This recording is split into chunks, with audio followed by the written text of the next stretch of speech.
Hi BL lovers, I'm that BL guy and welcome back to another 5-minute review. Today we'll be reviewing the BL drama Jazz for Two. Han Tae-hee lost his will to live after the death of his older brother, who was a genius jazz pianist. To Tae-hee, transfer student Yoon Se-hoon is truly an uninvited guest. Se-hoon has been playing jazz that reminds Tae-hee of his brother since the first day he transferred to school and gets on Tae-hee's nerves. Se-hoon also suspects that Tae has a suspicious relationship with his friend So Do-yoon. Se-hoon, who longs to play jazz freely and escape the eyes of his strict classical music professor father, and Tae, who wants to give up everything, was assigned to the same group for joint performance evaluation. As they practice together, they find themselves developing complex emotions for one another. However, just as their relationship begins to deepen, Song Jo-ah, a senior student who was suspended from school, returns to school, and his presence begins to stir up things between Tae and Se-hoon. Jazz for Two is a South Korean BL drama with 8 episodes, roughly around 30 minutes per episode. Our two main leads are being played by Ji-ho Gun and Kim Jin-kwon. One review says, "It went from excellent to bad to worse in no time." Let me start off by saying I really dig Korean BLs, because they usually have simple plots, which is pretty much the standard most of the time. Don't take this as a negative, I'm complimenting. That's exactly why I was so excited to watch this series. For the first 5 episodes, solid 9 or 9.5, no doubt. But man, did things take a turn for the worse in the last 2 to 3 episodes. By the time episode 7 rolled around, I was just trying to finish it off. Not because I was excited, but more because I'd already invested so much time into it. Let's talk about Se-hoon and Do-yoon for a sec. These guys seem to have a talent for picking the biggest red flags around. Yes, Tae is a major red flag, argue with the wall. Do-yoon's whole, "I'll still love you even if you bully me" with Joa? What stupidity. Then there's Se-hoon, who forgives Tae way too quickly after he S8'd him. I mean, even if you want to argue that it wasn't the case, Tae's response was not how a normal, rational person would react. I gave it an overall rating of 6.5 because I don't rate any series below 5, and for the most part it was enjoyable. It started off strong but dropped the ball towards the end. Let's just say it left me scratching my head. Honestly, I was hoping for a lot better. Now, getting to my own personal opinion. First of all, I'm just going to say that I enjoyed the show as a whole overall, but let's just tackle the main issues people found problematic and what I actually found annoying about the show. So, first of all, the SA bully type of part, yeah, that's the biggest issue there right now. Honestly, I feel like the overarching thing about this show, even ranging from the past relationships to the most current two that we're seeing on screen right now, obviously have to do with internalized homophobia. That's very apparent, and it's something a lot of queer people go through, especially since they're just high school kids. You grow up in a society where, being gay or queer is seen as wrong, dirty, disgusting, all of that things. You hear that from your peers and from people around you. So obviously it has a deep-rooted effect on you, especially since you're a kid. I mean, they are still just teenagers with undeveloped brains, so very easy to be manipulated and have ideas and ideologies pushed upon them.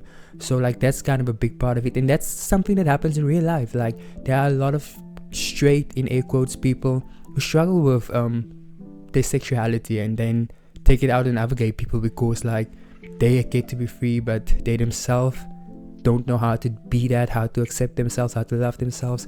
So they bully and they attack. Not that any of that is right, it's clearly still wrong, but it is a very apparent thing in the gay community, for kids. So yeah, in every single one of the relationships, that was a big thing. So that part, although those things did make me uncomfortable, it's something that really happened. So that wasn't my main issue with it all. Obviously it was still wrong and uncomfortable to watch, but that wasn't the main issue. The main issue for me was just that they were just forgiven way too easily. They should have gotten more time to grovel and actually show that you were sorry, and not just one "I'm sorry" and then everything's over. That was what kind of pissed me off for the most part. I get it, the show is short, there wasn't enough episodes, but you could have used a lot of the filler type of episodes and scenes to kind of work on that part. I just felt that they needed to grovel a little bit more. I feel another issue for me was the unnecessary breakup that a lot of BLs do. That was just so freaking annoying to me because, first of all, why? They said they didn't really explain why Sehun wanted to break up with him. They did just say that he was kind of blaming himself, but for what? The only thing I could think of was that he felt sorry, kind of, in a sense that his brother was in some way responsible for, the other guy committing the S word. But how does that make him feel guilty? Like, what does that have to do with him in any type of sense? And why did you, I don't know, that it was just a weird type of breakup for me, unnecessary, but I guess, it's a bill, they need to stir up drama, very stupid. But anyway, I feel like the best thing that came out of the show to me was the friendship between Sehun and Doyun. I freaking love Doyun with my entire heart and chest. Like, that is just the most purest, innocent little sunshine ever, and he deserves so much better. But I also kind of understand why he went for Chua. Again, high school kid, there's not really any other queer kids around you. You have this crush, and like finally they kind of reciprocate their feelings towards you. Like, that's just something we don't have, and when you get that, you kind of want to cling on to that for all costs. I don't think they're gonna be in game at all, but for that part of his high school career or high school life, he's happy with that, so I kind of just want him to be happy. But we all know that's not endgame. I honestly have so much to say about the show, and this video is probably already gonna be way over 5 minutes, so let's just get on to my overall rating. For story, I really did like the show. I especially liked the little ending reveal that we got about his brother, which was very, very interesting, and it kind of gave me a little bit of breeze of love, that part that he can only sleep with but you know what I mean. I think story is going to get a solid 7 out of 10 for me. I'm personally not a big fan of the whole bully victim thing, but it was still a good story. Acting, I thought, was really, really well done. Kind of one note with some characters, but I feel like acting should also get a good, let's say, 8 out of 10. The music I did enjoy, like the last final song, really, really enjoyed that. So I think music should get a 9 out of 10. Rewatch value, I don't think I can sit through that again, knowing how it ends and what they actually do. But it is not a bad watch. I could see myself rewatching it. So for rewatch value, I'm going to give it a 5 out of 10. Yeah. So that was my overall rating and review of Jazz for 2. Tae is really cute and he's really handsome.